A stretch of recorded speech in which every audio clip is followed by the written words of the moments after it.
As I drive home today surrounded by thousands of motorbikes, busy streets, coffee shops, and endless rows of buildings, I sometimes find myself thinking about the Vietnam I knew as a child. If you're watching this from America, Europe, or somewhere else around the world, what you see might simply look like a busy country full of energy and growth, but for me, every road tells a story because I have watched this country change with my own eyes, and sometimes the changes happen so fast that even people living here could hardly believe it. When I was growing up, life was much simpler, not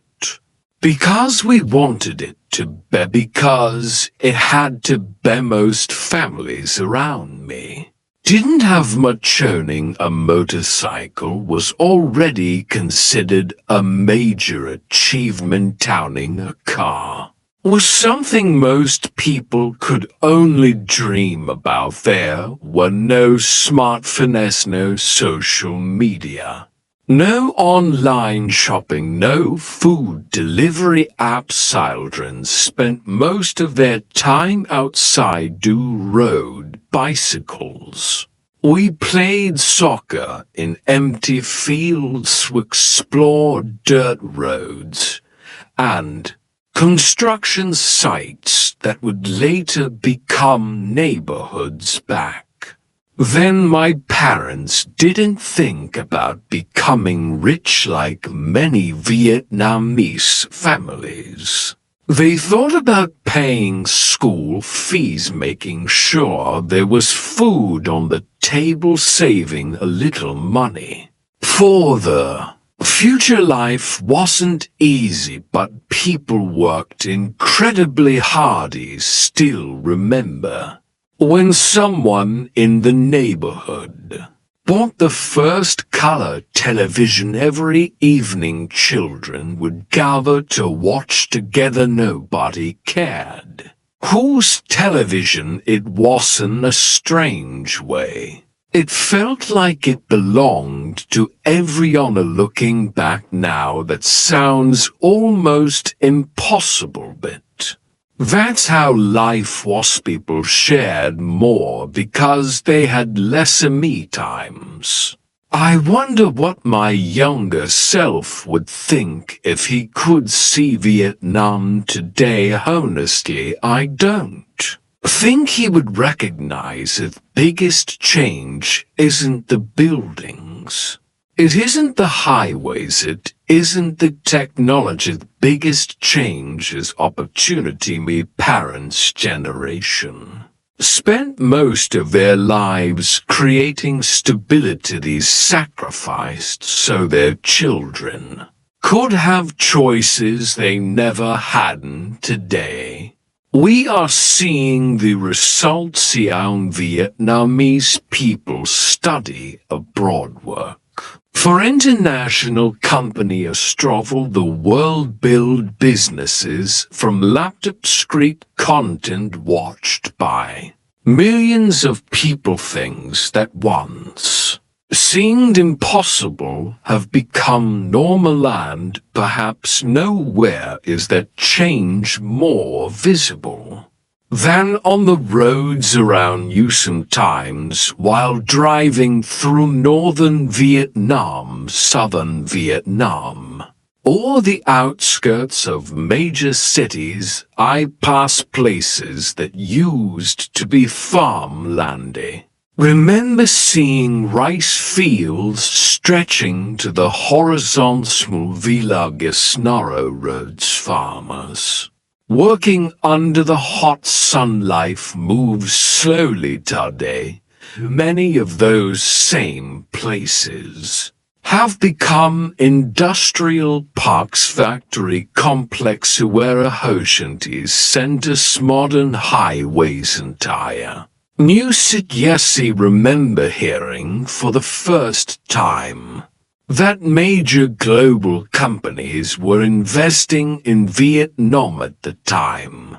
It felt almost unbelievable today. Companies like Samsung, LG, Intel, Foxconn, and many others operate massive facilities across the country.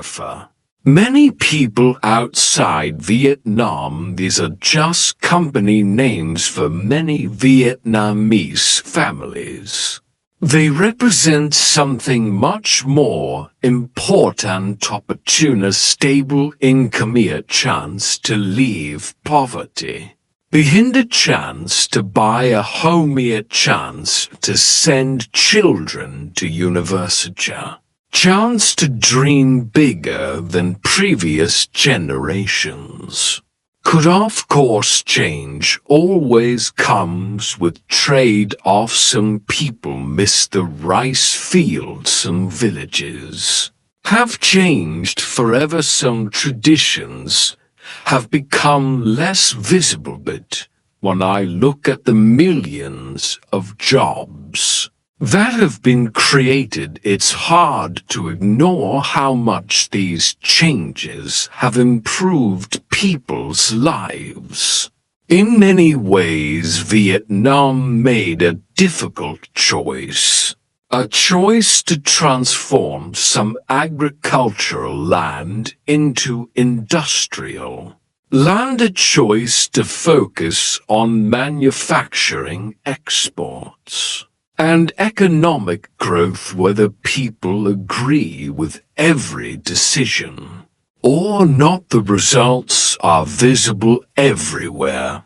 On the roads, in the cities, in the schools, and inside ordinary homes. When I was a child, people often measured wealth by how much land a family owned today. Many young people measure success differently. Education be, skills be, opportunities be. What kind of future they can create for themselves. That shift in thinking may be one of the biggest changes of our own thing I have always admired about Vietnamese people is their work ethics. If you wake up early in Vietnam, you'll understand before sunrise people are already working. Street vendors prepare breakfast market. Sellers arrange vegetables. Construction workers drink coffee before work. Delivery drivers begin their routes. Country wakes up early and it rarely stops moving.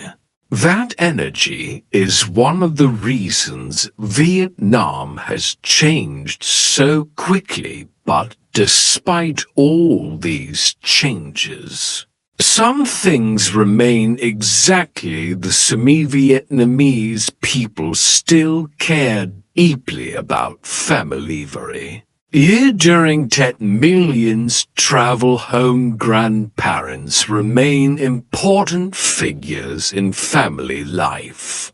Families still gather around the dinner table. Traditions continue alongside modern technology. And I think that's one of the most beautiful things about Vietnam. The country is changing, but it hasn't forgotten who it is, of course. Modern life brings new challenges. Traffic is heavier, cities are more crowded.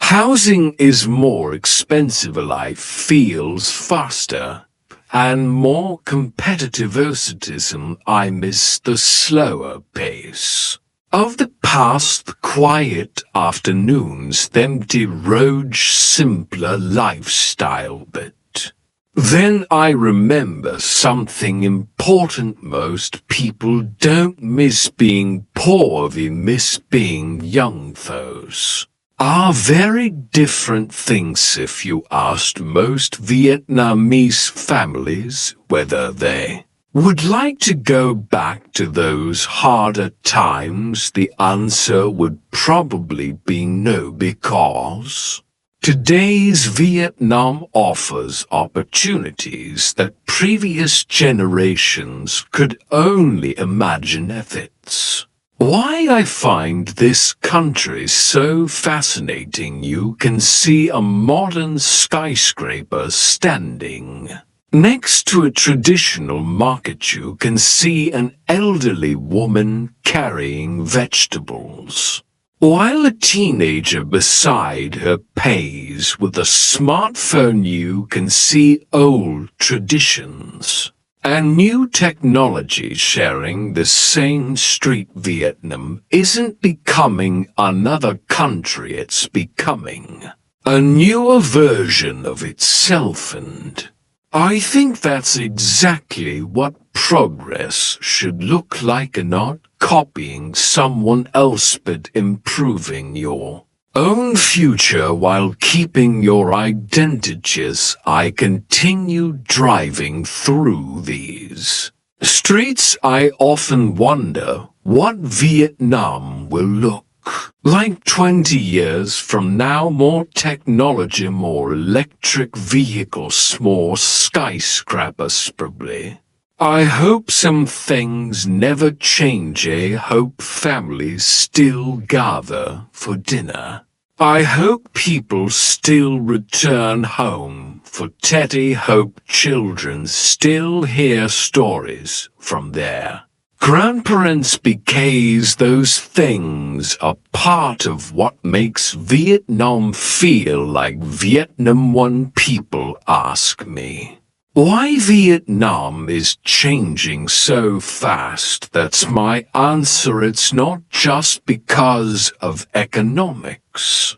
It's not just because of factories. It's not just because of foreign investment. Is because millions of ordinary people spent decades working, sacrificing, and hoping for something better, and today we're living through the results of those efforts. Every road, every building, every factory, every family, every dream, they are all part of the same story of a country that has changed more in one generation than many countries change in a century. And the most remarkable part, story is still being written. Welcome to Inside Vietnam.